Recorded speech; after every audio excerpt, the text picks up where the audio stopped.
Good morning, everybody. Looks like we have about 5 folks on so far. We'll wait just another second, see if we have everybody. We have about 15 people registered so far. So I want to welcome you, and we'll just hang on a couple of seconds before we do introductions.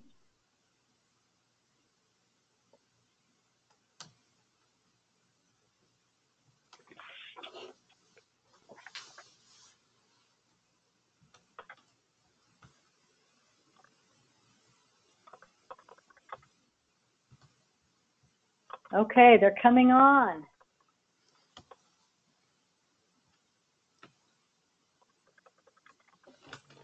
It looks like we have folks from Watershed councils and SWCDs and a few other. It doesn't say your organization, so I don't know necessarily, but I recognize a few names. Welcome, you guys.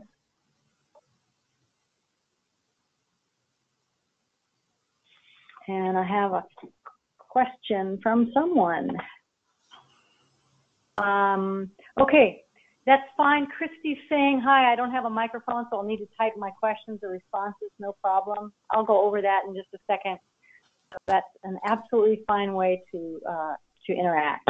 So, all right, I'm going to get started. I'll introduce myself first, and then I'll introduce our panelists. So those of you who have been involved in these webinars so far have begun to recognize my face and name. I'm Shawn Morford. I'm the Executive Director of the Network of Oregon Watershed Councils, and I am sort of traffic controller today, moderator. And in just a minute, I'm going to introduce our panelists, but I want to just give you a little bit of housekeeping information. We have, as I mentioned, about 15 people registered for the webinar today, and we've started doing these about once a month as a way to just have conversations together and to introduce new topics and topics that we all have in common. And these are brought to you by the Oregon Conservation Partnership, of which the network is a member, the Oregon Association of Conservation Districts is a member, and the COLT, Coalition of Oregon Land Trusts, is a member. So your membership dues help pay for these webinars, and we are also funded in part by OWEB. So thanks a lot for your support in helping us deliver these.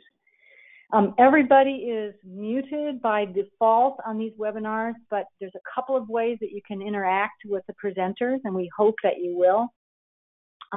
One is that you can type a question in the question box, and my job is to pay attention to those questions, and at the appropriate time, interrupt the panelists and let them know that they have a question. The other way to do it is to raise your little icon hand, and that will alert me to unmute you, and then you can ask your question verbally. And at that point, everybody will hear your question. So again, 2 ways. You can write your question in or raise your icon hand, and I'll try to get to you as quickly as I can to unmute you and let you ask your question. So last thing, on the housekeeping side, there are some materials that are accompany this webinar, including, I think, the PowerPoint and a few other handouts that we'll make available to those who have registered. So you can expect an email from me probably this afternoon with those materials. So I am really excited about having this topic today because I have been around, like many of you have, around AmeriCorps volunteers, staff for a lot of years, and I have always wondered, how do these organizations arrange this? How come they get to have an AmeriCorps person?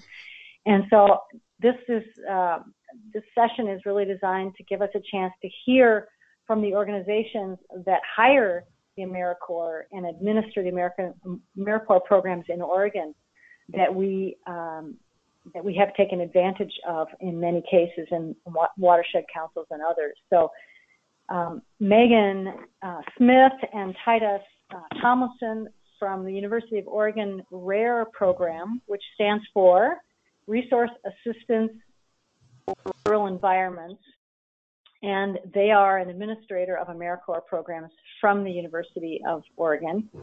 And I've had a chance to work with some of their rare participants in other roles. Also with us is Lara Jones, who's the director of the AmeriCorps program in Portland with Confluence Environmental Center. I hope I got that right. So two programs that you're going to hear first from Megan and Titus, and they'll hand it over to Lara to talk about her program. So I think I've covered everything that I wanted to mention. Oh, except one thing.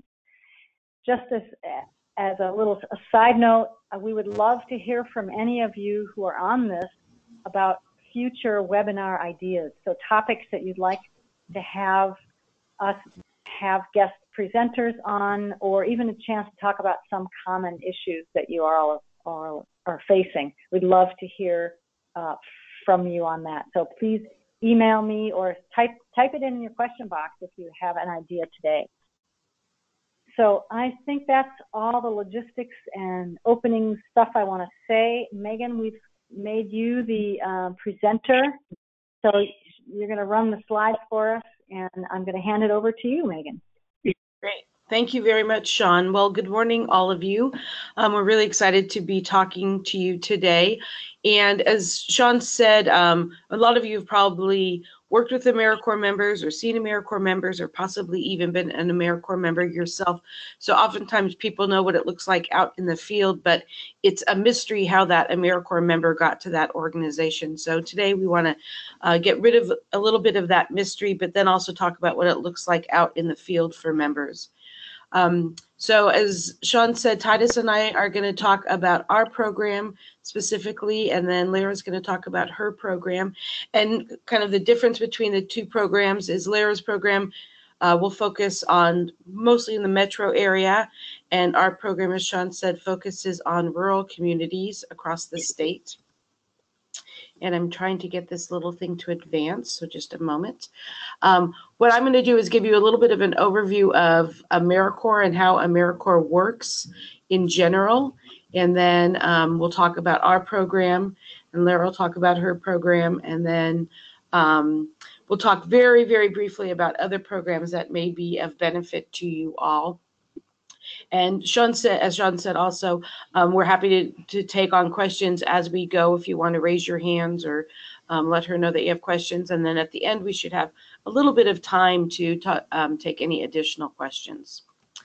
So again, with an overview of AmeriCorps, which is a national program, it is run out of the state or the National Corporation for National and Community Service. That's the national program that runs all of the AmeriCorps programs. It does run other programs, but we won't be talking about that today. AmeriCorps started in 1994 with the Clinton administration. And each year there's about 80,000 AmeriCorps members across the country and about 500 in the state of Oregon in the various streams of service that AmeriCorps runs. It's important to know that for AmeriCorps members, there are both part-time and full-time opportunities. Our two programs are both full-time, but there are other programs that do as few as quarter-time positions all the way up to a full-time position for 11 months. And there's also team placements and individual placements, and I'll talk a little bit about some of the programs that do team placements. Again, our two programs are what are called individual placements. It's important to know a little bit about the three streams of service that AmeriCorps runs. Those include the AmeriCorps Network or state and national programs.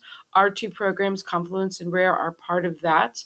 And there's two ways that kind of happens. Again, in our two cases, our programs receive funding directly to run our AmeriCorps programs. There's also national programs that run in multiple states. An example of that is Habitat for Humanity or Teach for America, which started out as a national AmeriCorps program. So there's programs that cover multiple states. Our two programs run just in the state of Oregon. There's also NCCC, which was modeled after the CCC during the Depression, that built things like Timberline Lodge and the Oregon Caves and the buildings at Crater Lake, and also lots of the trails that we know in the Northwest. And there's a new NCCC, what they call the traditional, which is the 5 teams based across the country. And then there's also FEMA that addresses natural hazards directly. And then the last piece that some of you may be familiar with is VISTA, Volunteers in Service to America, which was started actually before AmeriCorps in the 60s during the War on Poverty. And VISTA does a variety of things, but all of the members are addressing poverty alleviation in some area. So again, the programs that we're going to be talking today about are part of the state and national. And then at the end, I'll hit a little bit again on NCCC. There's kind of some basic things about every AmeriCorps member. Each AmeriCorps member, and certainly the 2 programs that we talk about, will receive a stipend. There are a couple programs across the country where members are serving very small amounts of time, and so they don't receive a stipend. AmeriCorps members receive an education award at the end of their service. It's a sort of like a scholarship. It's cash money that they never see as cash, but they can use it to pay off existing student loans or for future education expenses. That happens with all members. All members that at least are serving full-time will receive health insurance. So as somebody that may be sponsoring an AmeriCorps member, it's important for you to know that they'll receive health insurance. A really critical part of our 2 programs and AmeriCorps in general is that there is a strong professional development component. So not only are you receiving service from the members, but they're getting a lot of opportunity for professional development. And Titus and Lara will talk a little bit more about that. And one other thing yes. Sorry, were your slides supposed to be advancing, do you think? Mine advanced. There should be something called AmeriCorps Basics. Is that not what you're seeing? No, we're still on the title slide. So I think what I'll do is make Titus the presenter. And we'll see if we can get his slides up there. Okay. Does that work? Sure. I hated to interrupt you, but I didn't want to lose your slides for folks. Is that going to work, Titus? Yeah, let's see here. Show screen. How are we looking now? Do we have the slides pulled up? So the title. I see somebody's slides, yeah. The title slide. Okay. Can you advance it? Yeah, I am. And are you guys seeing the slides advance? No, we're not. Really odd.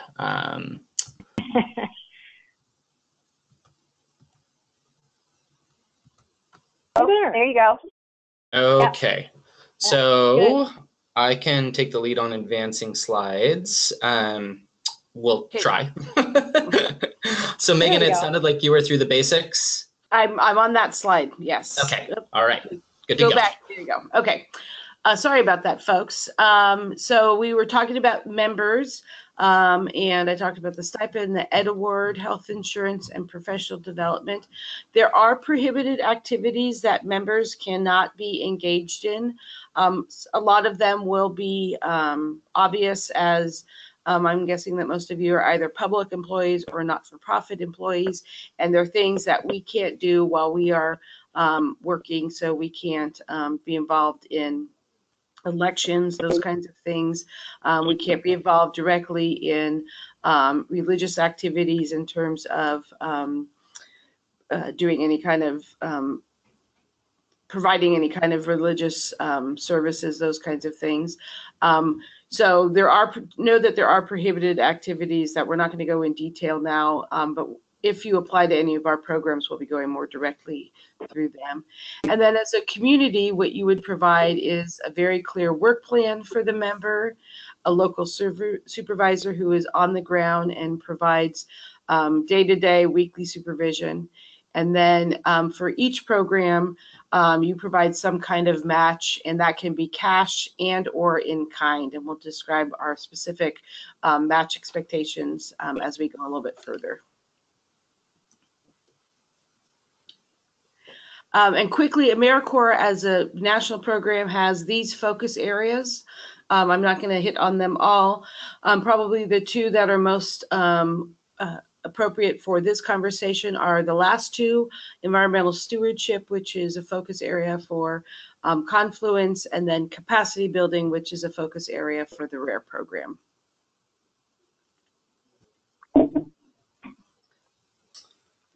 All right, so I'm going to take the lead on the next, I think, 2 or 3 slides, and this is just starting to get into the specifics of what we do with the Resource Assistance for Rural Environments program. So off to one side of the screen, you're going to see this little term, kind of serve rural for an experience you will never forget. The neat thing about this work we do, the fact that we bring folks from all over the country out here to rural Oregon for a year of service, is that it is often, for both the community partners as well as our members, truly an experience that these folks just never forget, which is to say it's a pivotal experience in the lives of the members that we bring out here, as well as a huge capacity booster for the organizations that we end up partnering with. So want to give you a quick overview of just our organizational mission and hit on a few key points here. So the mission of the RARE program is to increase the capacity of rural communities. And you just heard Megan talk about the capacity building focus of the RARE AmeriCorps program. And that's just to say that when you serve rural, you work rural, and you work in these small towns, often is the case that there is a lot of work that could be done if the capacity was there. And my guess is that everybody on this call has a few projects that, if they had somebody to take them on, you know, would love to have that capacity. So again, increasing the capacity of rural communities to improve their economic, social, and environmental conditions through the assistance of trained graduate level participants. And I would say this is one thing that certainly sets us apart, which is to say we have a minimum requirement of a bachelor's degree in order to serve with the RARE program, as well as 3 to 6 months of experience. A portion of our members do come with master's degrees, and actually above and beyond the 3 to 6 month kind of requirement of the experience that we expect them to bring to the table. So these are top-notch folks. It's very much a self-selected group of people who is interested in service, interested in making a difference, interested in coming out here to Oregon in particular. Top-notch group of folks. The next key piece here is trained graduate level participants who live and work in the community for 11 months. So these aren't folks who come out for a 2-week internship. These are folks who literally come out, they're stationed in your community, in your region, they're deeply ingrained in the work that you folks are doing for an entire 11 months of service. And what I will tell you is, when you get these graduate level folks who are just itching to get things done, itching to put this skill set that they've developed in the classroom to use, it's amazing what can be accomplished in the course of 11 months. So live and work in communities for 11 months. Participants assist communities and agencies in the development and implementations of plans for achieving a sustainable natural resource base and improving rural economic conditions while gaining community building leadership skills. So the last piece there is really, this is a win-win situation when done right, which is just to say that the organizations we partner with, they get that huge capacity booster. The individuals that we place with these organizations are getting a top-notch professional development experience. And I actually coined it as a personal and professional development experience, because there's a lot of growth on both of those levels that happen when you make a big leap from, you know, say New York to come out here to, you know, Monroe or a small community like that.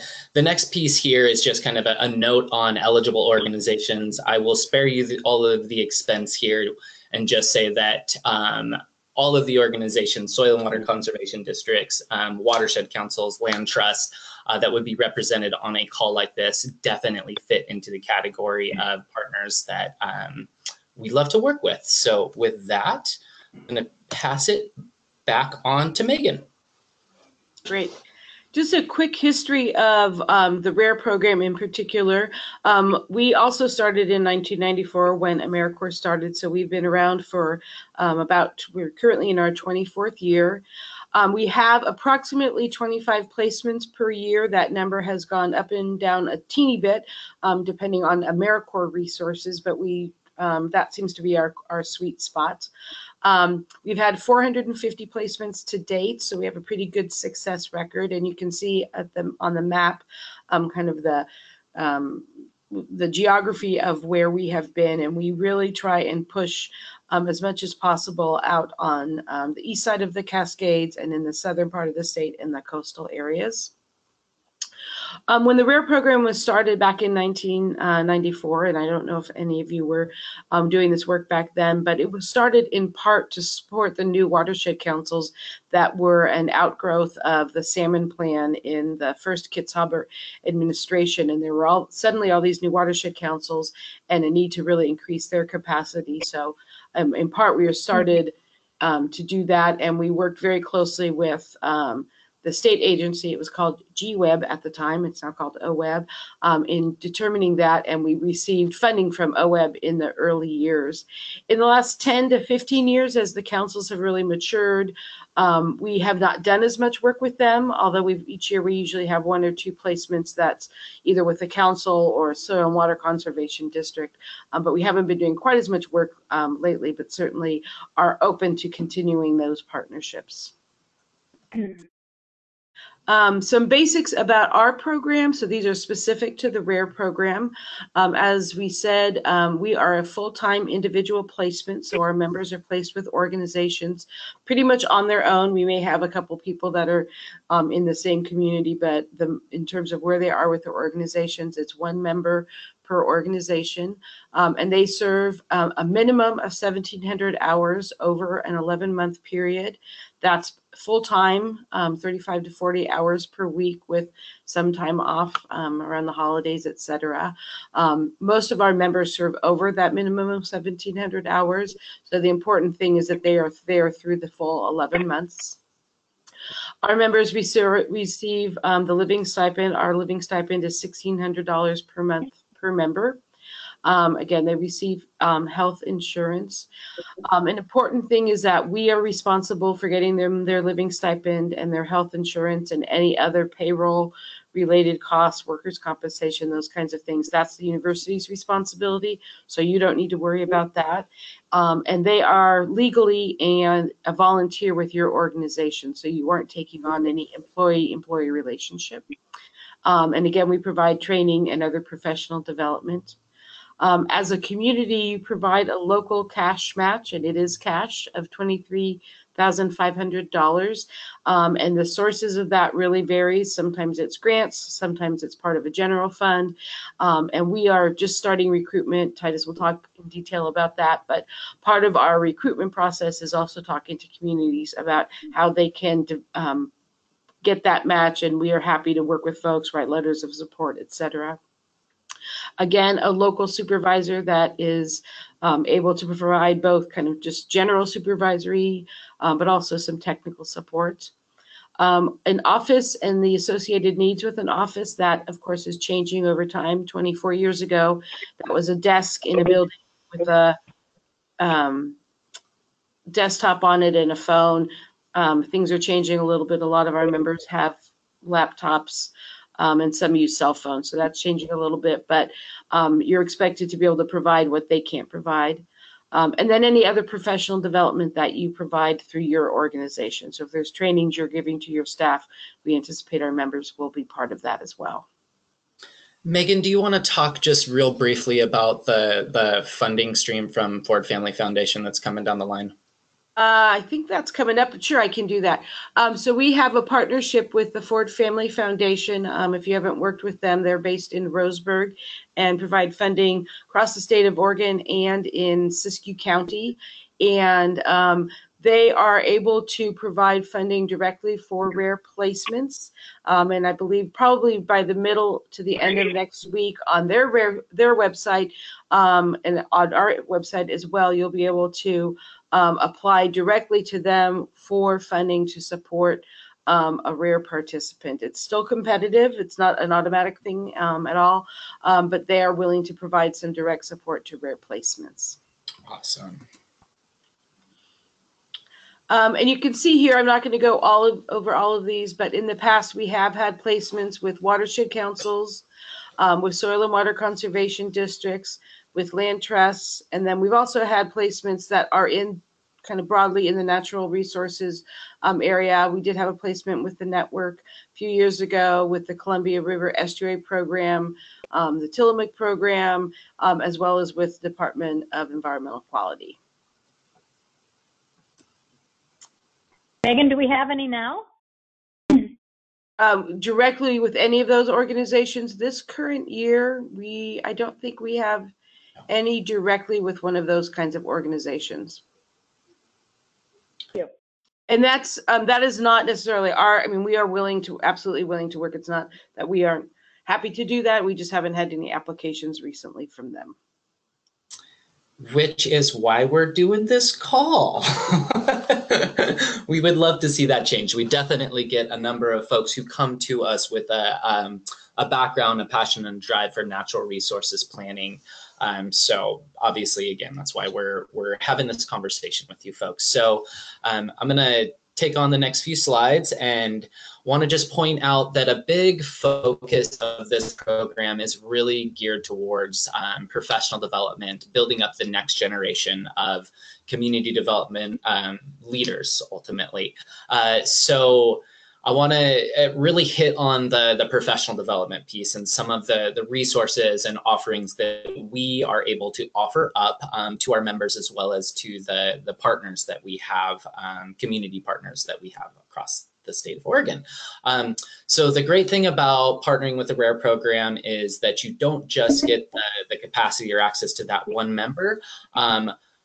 Via our affiliation with the University of Oregon, every one of our members has access to pretty much all of the resources that any given student at the University of Oregon would have.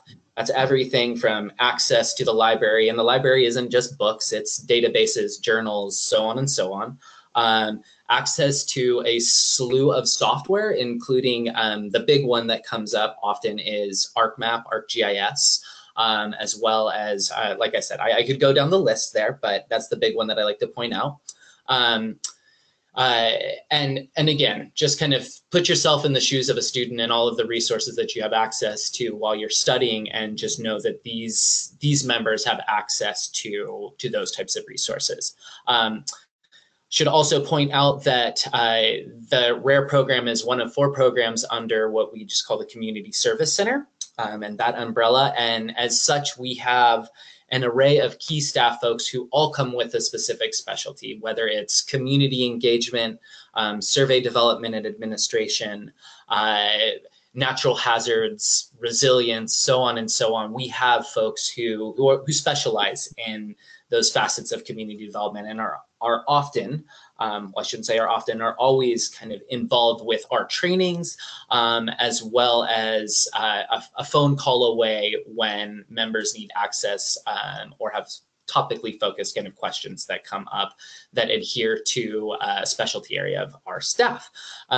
Another neat thing to point out about this program and the professional development program and the services we can provide to you folks is we have these partnerships across the state with kind of key players. So we have great partnership with Travel Oregon, Oregon Main Street Program, Energy Trust, Oregon Food Bank, new partnership with Architecture Foundation of Oregon, so on and so on. And each of these organizations brings an added layer of resources and support to the table. While we don't have anybody who really fits in this category, well, I shouldn't say that. Sustainable Northwest might be a good fit. You know, point being, there are these layers here, and while we might be talking about natural resources planning, I think it's important to think about, you know, those cross lines with renewable energy and sustainability, so on and so on, and know that we have a team or a slew of partners that may be able to help support those types of projects. Right here, we have the Ford family piece. I let Megan talk about that earlier, so I won't get into that. You know, one really special thing about this program is the way we both place and support our members. So what's neat about this program is the fact that over the course of the last 24 years, there have been some really fabulous support systems that have been put in place. And we list a few of these things here on this slide. Which is to say, every year we have 3, this year will be 4 in-house trainings that we offer up covering topics from grant writing to, again, community engagement. We've gotten into a new model of community development called strategic doing. We did a 3-part series with our members this year. We really look to see what are the training needs of the folks that we have in the program, as well as our key partners, and really develop our training program around that. So we have some in-house, in-person trainings that we offer up, starting with an orientation, a fall training, winter training, and we're going to be doing another revolving around regards to rural this year. We do a lot of one-on-one support with our members as well. And that's just to say that as these folks are transitioning out here, stepping into a new world, a new profession, we make sure to go the extra mile up front to make sure that they're getting that one-on-one time. And because we're bringing folks from all over the country, we really want to make sure that we're providing not just the professional support, but also some of that personal support too, as these folks are making this type of a transition, big transition for many of them. Want to hit on the last kind of piece here under member support, which is cross-placement and collaboration. The neat thing also about this program is you don't get the brain power of just one member. You get really the brain power of an entire cohort. Each of these individuals, again, coming with a specific set of assets, resources, and skill sets, and we really push cross-placement collaboration. That's just to say that you might have a member developing, say, an educational, like a brochure or something, and you need a map created. Well, I can guarantee you we have somebody in the program who has a strong GIS skill set that can help kind of put something together like that. So I want to note that. And then the last kind of tagline here is professional development through service learning. It's a win-win situation, and this is what you're going to hear us kind of keep coming back to, which is to say that the beautiful thing about service is that, again, you folks would be getting that capacity in the form of a body, a full-time kind of staff type person, and the folks who we would be placing with you would really be getting that top-notch kind of personal and professional development experience. So again, a win-win when done right. And speaking to when done right, when we're doing things right, when we get those perfect matches, that's to say that we found somebody with a specific skill set and a specific professional development interest that really is a perfect fit for the projects you would be presenting to us.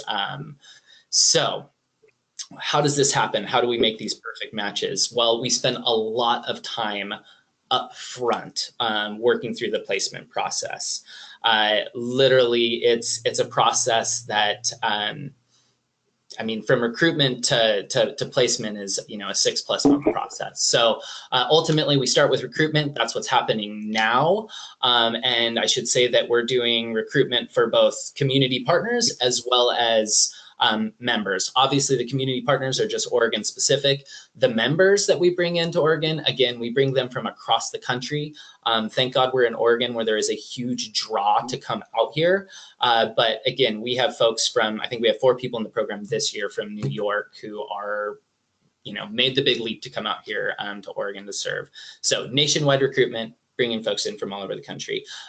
We have our deadlines for both community and member applications that are in April. Community application deadline's a little bit earlier than the member application deadline. For those who are interested, I'll let you know that our initial community application is something that you should be able to put together in no more than an hour. It's ultimately a pre-application. So we try to keep that easy for you folks. And I'll just say that if anybody does end up with any questions when it comes to putting together that application, know that Megan and I are always a phone call away and more than happy to help with that. So on the community end of things, which is what I'm going to really focus on here, we'll collect those initial applications from you folks. We'll do a full review. It is definitely competitive. So what we're trying to look for is a solid site, i.e., you have the space, the resources in order to host a member, a supervisor who's really up to the task, and then a very clear and kind of distinct set of projects that offer up good professional development opportunities. So we'll take that initial round of community applications are submitted. We'll go through a bit of a ranking process. We'll invite a portion of those who've submitted the initial application to submit a full position description. And this is where you're going to get into the real detail about what the work entails details, what the organization looks like, who the supervisor is. Ultimately, what we do with these full position descriptions is we pass them along to our final candidates, our finalists from the member applications that we have. And we start to really tease out, okay, of this group of finalist member candidates, you know, who from this group is really a good fit for this position, with the goal of getting 3 to 5 individuals, candidates, to these organizations for what we call interview week. And that happens mid-July. And ultimately, an organization like a soil water conservation district, the land trust, would carry out those 3 to 5 interviews over the course of that week, interview week. And we, from there, ask you to rank your candidates, so on and so on. We actually, at the same time, are asking our members to rank the interviews that they've completed, because they have also each completed 3 to 5 interviews. And we get to play matchmaker at that point. And it sounds cheesy, but this is really when the magic happens, which is to say, we have rankings from our community partners, we have rankings from our final candidates, throw them all on a spreadsheet and start to look at where our matches are, our perfect matches, with the goal of really finding as many one-to-one matches as possible. And you'd be surprised, it happens quite often. So as soon as we work through the matchmaking process, offers are out. This tends to happen by the end of July, beginning of August. And after that, it's time to start transitioning for our members, start transitioning to their new community, for our partners to really start thinking about, you know, what the first few weeks of service are going to entail. And I should say that, again, we kick things off with a 3-day orientation on campus. It's early in September. And we have our folks out in the field the following Monday. So can expect things to kick off beginning to mid-September. And with that, just here's a picture of our current cohort. These are some wonderful folks. Makes me smile every time I see them. And I'll tell you, it's an honor to work with a program that is truly getting things done for rural Oregon. So with that, I will pass it on to Lara. Great. Do you want to just pause and see if there are any questions about your presentation? Sure, we can do that. I tell you what, it makes me very excited. Well, and Sean, you've gotten to see this firsthand. I'm trying to think, was it Victoria who you got to work with most recently? Yes. I mean, it was a few years back, but, and you know, she's now with Extension. I know that, and we're Facebook friends, so I see it. Yeah. Okay, I'm not seeing any questions.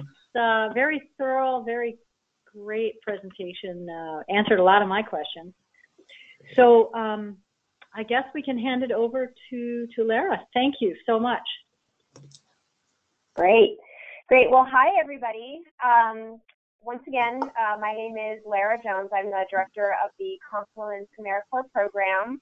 I'm going to bend your ear a little bit over the next couple of minutes. I'm really grateful to Titus and Megan for being so thorough. They've done a lot of my work for me, so thanks, guys. I am going to be asking Titus to advance my slides, so I hope that doesn't become too distracting. So with that, I'll get started. So go ahead, Titus. So I'm going to give you a little bit of an overview of Confluence. For those of you who don't know, Confluence was launched in 2011 in response to my old AmeriCorps program, the Northwest Service Academy, some of which you may know that program. It was in 4 different states. It was launched in 1994, and in 2010, all of our funding went away, which was devastating to the community. So my staff and I got together and we put together an AmeriCorps application to benefit the Tri-County area. So Multnomah, Washington, and Clackamas counties are our primary service areas. We developed a very interesting model that's not just focused, and you'll hear a lot about this in the next couple of minutes, not just focused on environmental stewardship and building leadership in not only our communities and our AmeriCorps members, but we're also focused on equitable distribution of services. So you'll hear me talk a lot about equity and inclusion over the course of my presentation, and that's because what we've realized in our work is that there are a lot of people that are not part of the conversation, and those tend to be people who are most directly negatively impacted by the environmental degradation that we're seeing.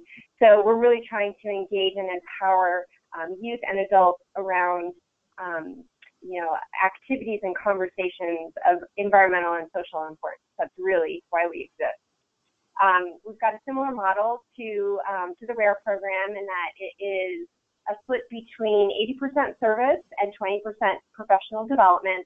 So 80% of the time they're going to be with you, aka maybe Monday through Thursday, and then on Friday you'll probably see them either with Confluence, engaged in a training, working on their capstone project, pursuing some other volunteer opportunity in the community, or perhaps taking the GRE.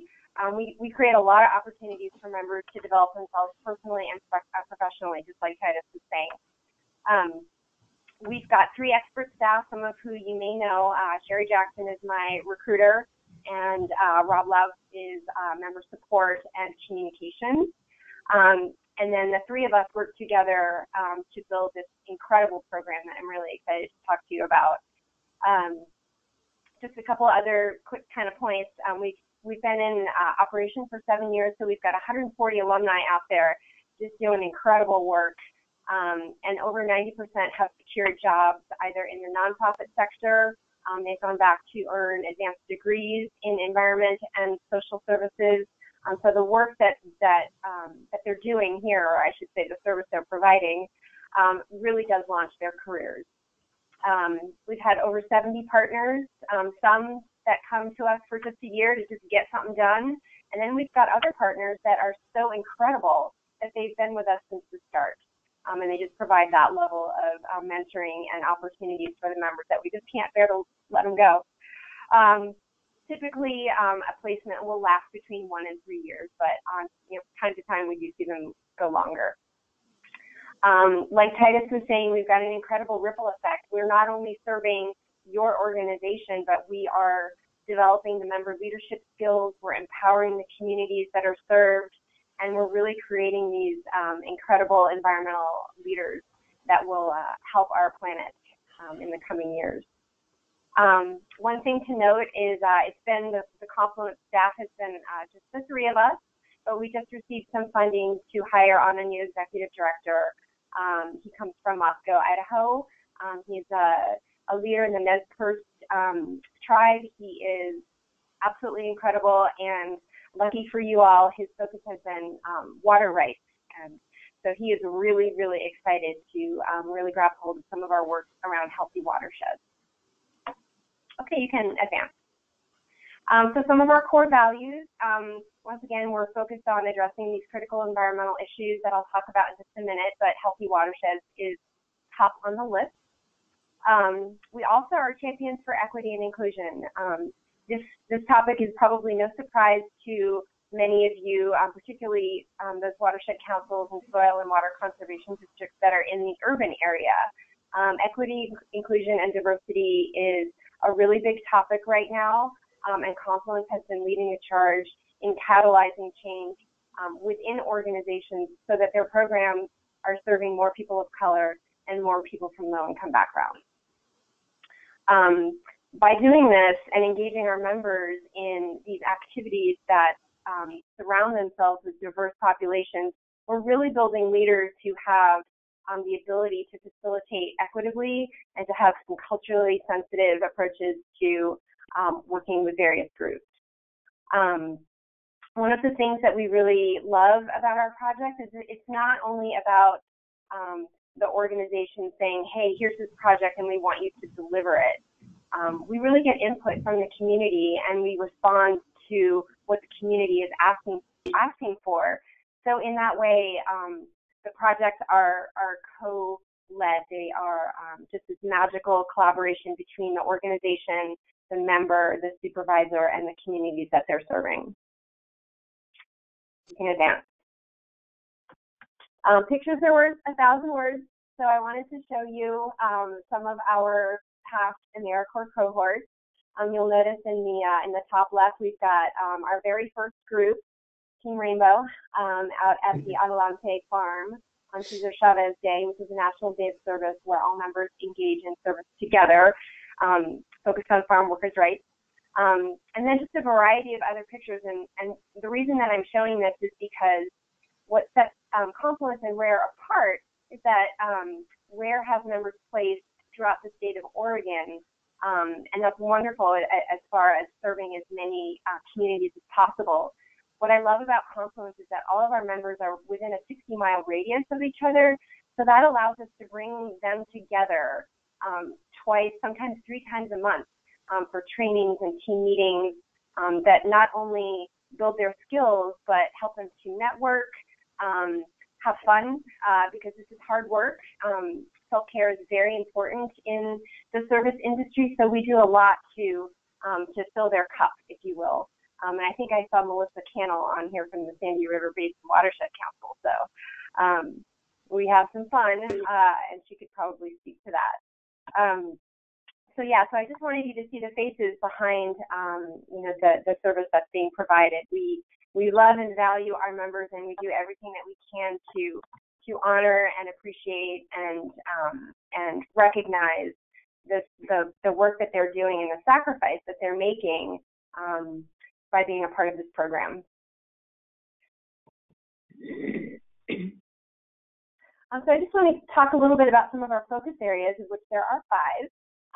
The first sort of focus area is resource conservation. So we're working a lot with these organizations to develop better waste management practices, composting practices, and we're working with schools, we're working with multifamily apartment communities.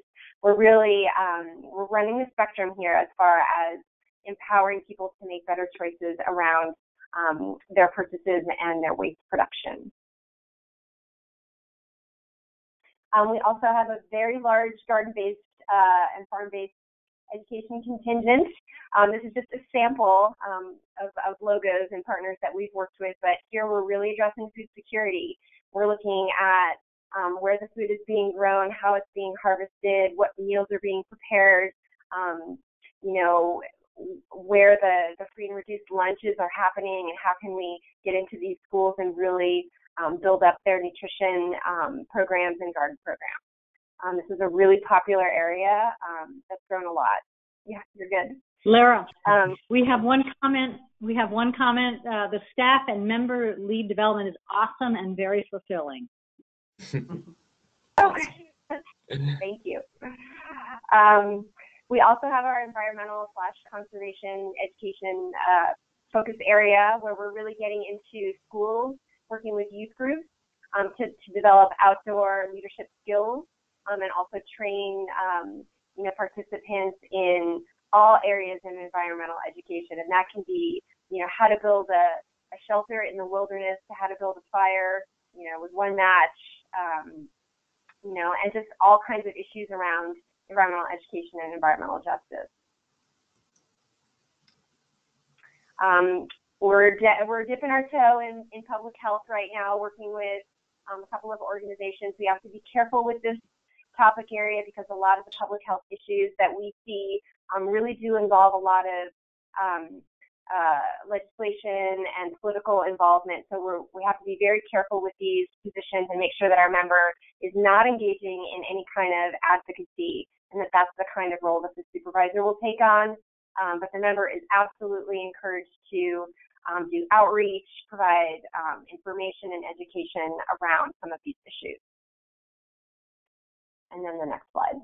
And this is where y'all come in. So we have a very large contingent of Watershed Health partners. I think this year we've got about 6 or 7, maybe even 8 members that are working specifically on restoration, planting, invasive removal, water quality, you name it, we've got members working on it. And so these are just a couple examples of some of the partners that we've had in the past.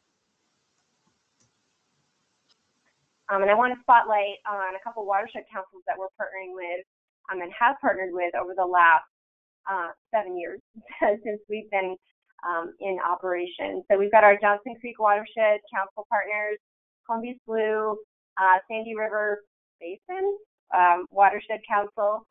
We've also worked with the Tryon Creek Watershed Council, and that was a short-term project. But for the sake of time, I thought I would just focus on these three. So you can advance. So here's our Johnson Creek folks. You may recognize some of these beautiful faces. We've got Noah Jenkins and Courtney, and then right in the middle there is Alexis, and she is our member, and she's actually come back for a second year, and she has done incredible work in the watershed. She's really taken a bite out of equity and really done an incredible job creating partnerships and relationships with culturally specific organizations to engage the Laos community, to engage the African community in some of this work, because as you know, we all live on the watershed, and it's important not to just engage, the traditional folks in this work, but to engage all people so that they have a sense of ownership. And Alexis and her supervisors have done an incredible job over the last 6 years, really moving the needle on who is engaged in watershed activities, and how they can keep that momentum moving forward. They've been a partner with us for 6 years, and we just love them. So we've got our Columbia Blue folks. Sorry, Titus. No, you're fine. And they've been with us on and off for 3 years. This is just a picture of my last site visit with this crew, and they keep me laughing. You'll see Karina over on the right, and in the back row with the black jacket is Jake, and he's our AmeriCorps member. What I love about this picture is that the woman sitting on the bottom holding that twine-looking stuff is Amira, and she was an AmeriCorps member with us a couple of years ago, and she is now on staff. So what's really great about this picture is it shows that it's not just about the member and the supervisor, but it's about the whole organization, and really creating a welcoming environment for your members so that they can become part of your mission and vision and get all that they can possibly get out of their very short 11-month term of service. And then our next partner is the Sandy River Basin, and there's Melissa. I didn't know that you were going to be on the call. I should have asked your permission. And then her amazing supervisor, Sarah Ennis. Once again, I'm going to say that this picture tells 1,000 words. Wait, that's not really what I want to say. This picture is great because Sarah was a member with Confluence in 2014, and now you can see her in a supervisor role with her new member, Melissa. They've done some incredible work, really talking to the community about salmon, about culverts, about the big project that's going on there, and how everybody can be involved and understand some of these things that are happening in their community. Next slide. So just a couple basic eligibility pieces. The timing of this presentation couldn't be more perfect because I am just about ready to announce our request for proposals. Our RFP will be available for folks on January 29th. So that means you can go to our website, download the guidelines and the application. We also have tons of resources for you as you build your application. It's going to be due on March the 15th, so you've got a couple of months to work on it. So that's kind of cool. But once again, whereas the RARE program serves all of Oregon, focusing a lot on rural communities, Confluence focuses on urban communities with some element of rural. You'll see some rural activities in Clackamas and Washington County. But that really needs to be the focus of the service. Once again, the partnership needs to be you need to be a 501c3 school or government agency, of which you all are. Our match is a little less; it's $13,500, and we get government funding which matches that. So in total, it costs about $27,000 to put one member through our program, and you'll pay for their stipend, and we'll pay for everything else. Similar to RARE, they run all of the payroll and the insurance and all that stuff. You don't have to deal with that. We got that covered. And our cohort will start in this coming year on the 5th of September, and it will run all the way to July 26th. So that date is already set, and we are, like Titus was saying, it's a 6-month process to really get our members on board. So Sherry is already starting to do some of these career fairs, to do some presentations. She'd love to come out and talk to some of you if that's your jam. But we're really starting to create some buzz around the positions and the partners now. Yeah, in advance. Oh, sorry about that. That's okay. So just some basic project requirements, and all of this is going to be found in our eligibility guidelines on our website. But once again, it's got to be a direct service project where you're really engaging people. There's no doubt that there's going to be coordination and office work and logistics and maybe even some fundraising to support the project, but it really has to be a project that's going to get our members out in the field, working with kids and adults, leveraging volunteers in service to the watershed. I think I've kind of addressed all of these other pieces, that it addresses an environmental need and that organizations prioritize equity. And by prioritize, I'm not asking for people to be coming into our program with equity all figured out. In fact, many of our organizations come to Confluence with equity as this thing that they know they need to be more engaged with, but they don't know how. So we train our members, we train our supervisors, and we really get the ball moving on this work. So don't make that any kind of limiter for you if you're thinking that Confluence might be a good fit for you. Once again, we're going to ask you for a work plan, a timeline that really outlines the project. That way we know that you've given it some thought and you're not just looking for a member to come and help around the office. And then this is real important. It's a prohibited activity. You know that funding is very tight, and watershed councils tend to be small groups. This position can't replace any existing staff that may have been paid on your team. So if a education program coordinator leaves and you're thinking, wow, I could get an AmeriCorps member to do some of this work. Nope. But you can get an AmeriCorps member to expand the capacity, perhaps, of your education director's work plan. So if they really don't have the capacity to engage with, say, low-income communities or communities of color, and you really want to start that work, an AmeriCorps member is just the right fit. Okay. Prohibited activities, once again, Megan did a great job talking about those. Anything political, religious, where you're benefiting a for-profit agency. There's some other weird ones in there, but if you've ever written a federal grant, you're probably familiar with some of those disallowable activities in Confluence. Since we are federally funded, needs to comply to those as well. Okay. So here's our complete proposal, just kind of checklist. There'll be a contact and eligibility information sheet. You just fill in all the fields, pretty simple. We'll give you about 5 pages to write up your narrative, and they're organized in these 5 different categories.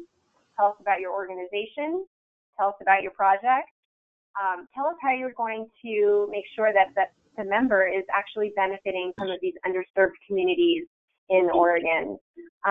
Tell us how you're going to manage and monitor your member, and how are they going to meet their metric goals. And tell us a little bit about what you're planning on doing if an AmeriCorps member isn't available next year, because we can never guarantee members from year to year. So what's your long-term vision for sustaining the position? We'll ask you to actually give your best shot at a position description right in the application. We have an expert person on staff, Sherry, who will vet all of the position descriptions and make them beautiful and compelling, and that will really attract the member that you're looking to get. So she'll work with you on that. And then some other parts and pieces for those of you who filled out grants, you know, the letter of termination, liability. We also have an opportunity for small organizations with a financial need. If you'd like to apply for a small discount for your organization, you can submit a letter of request, and we can see what we can do to help you out to reduce that cash match. Okay. So here's our timeline. So once again, the timing is perfect. I'm going to be hosting a couple of in-person information sessions. So if you didn't get enough information from this short little piece, you can come on back to Portland. I'll have 2 sessions on the 5th and the 13th, and all of that information is on our website. Proposals are due on March 15th by midnight. In between now and the due date, you are more than welcome to send me an email, give me a call, invite me out for coffee, tell me, you know, what your plans are, and I can help you with that proposal if that's something that you're interested in. We'll recruit for our members starting May 9th, and we'll host a training on what it means to recruit for diversity. Confluence is really committed to creating a balanced cohort where 50% of our members are light-skinned and 50% of our members are Black and brown people, because we really feel like when the 2 of these groups come together, some incredible stories can be shared and some incredible learning can happen around issues of equality, equity, race, and racism, particularly environmental racism, which is something that Confluence is keyed into, and we recognize that some of our most vulnerable populations are not part of this movement, and that's why we're here. So we'll talk to you a little bit about that. We'll invite you to a couple of other events. Make sure that you have those on your calendar. We want to avoid as many scheduling conflicts as possible, but these trainings are important for our supervisors to attend. And what it does is it really just creates a larger container for the AmeriCorps cohort. We've got 22 members serving from year to year, but what's really important to know is that the supervisors are serving too. You all have real big plates. You all have incredible workloads, but you as an AmeriCorps supervisor are dedicating your time to mentoring a rising professional or transitioning professional. So you're giving a lot of yourself as well. You're getting a lot in return, but we want to honor the work that you're doing as much as we can. So we've got some cool tricks up our sleeves to honor supervisors as well. I think that's all I have, Titus. There might be one more slide. Yeah, that's our that's the team. That's actually last year. But you can see we've got our members and their supervisors with us on the very last day of our orientation, and man, it creates a huge buzz. We finished the AmeriCorps pledge, and off they go, and it's pretty powerful. The ripple effect is profound. So if it's something you're interested in, hit me up, and we can talk more. Once again, super inspiring. Oh my gosh. Yeah. So thank you so much. It's just about the 11 o'clock, and I want to make room for a couple of questions. If you have any more questions, there's a few more that came in, so allow me just to ask them. And I think these are for Megan, I would say. Someone asked if there are any big changes in the RARE program over the last 5 years. There aren't any big changes in the way, kind of the overall structure of the program. The topic areas that we have addressed change over time. So as I said earlier, we did a lot more around watershed councils in the early years. As that need sort of reduced, we picked up other areas. One of our important things, so some programs, for example, focus on children's literacy, and that's all that they do. We do lots of different things similar to Confluence. So I would say the only major changes are in the topic areas that we address. And along with that, the development of some new statewide type of partnerships. Again, some of them that were mentioned. Energy Trust, Sustainable Northwest, Travel Oregon, Oregon Main Street. Okay, thank you. There was a couple of questions related to the Ford Family Foundation application, and I'm going to see if I can combine them. Do I understand correctly that the Ford Family Foundation can be used for matching costs for the RARE, and then also what's the timeline on applications, and does that match up with your deadline? Great question. Yes, you can apply to them directly for match for the RARE program, and the timing is exactly the same. Their deadline is the same day as ours.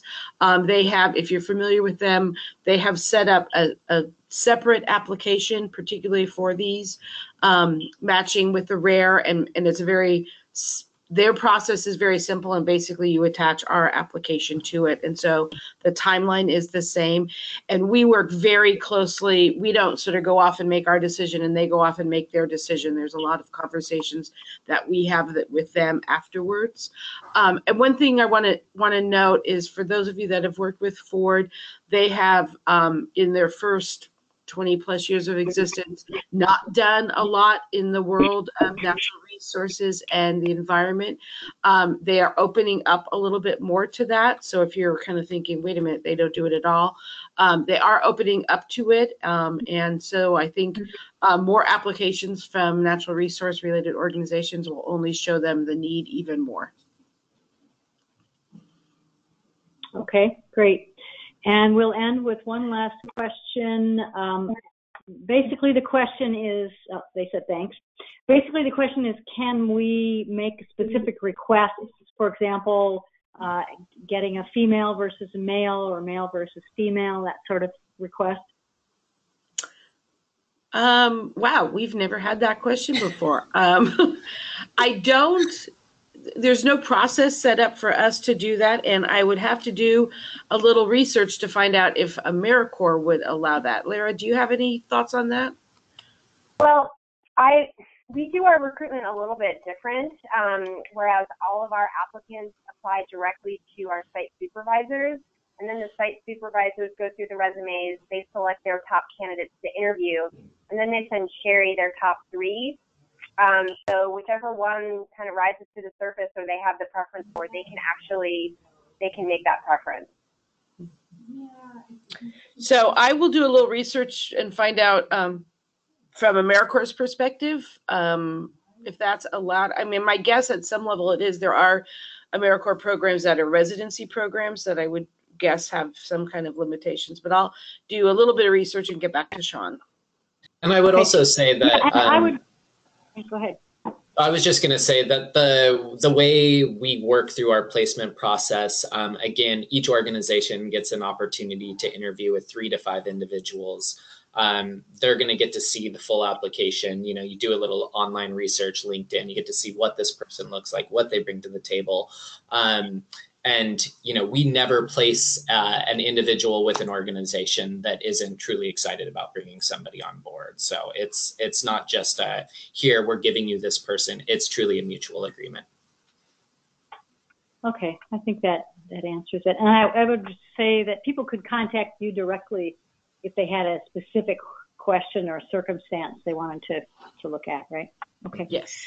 Great. Well, I'm not seeing any more questions, just some thank yous from folks that are typing that in, and we are at our time, so I want to respect folks' time schedules. Let me just take this opportunity to thank Megan and Titus and Lara for taking the time to fill us in and inspire us about this. It's like, yes, yes.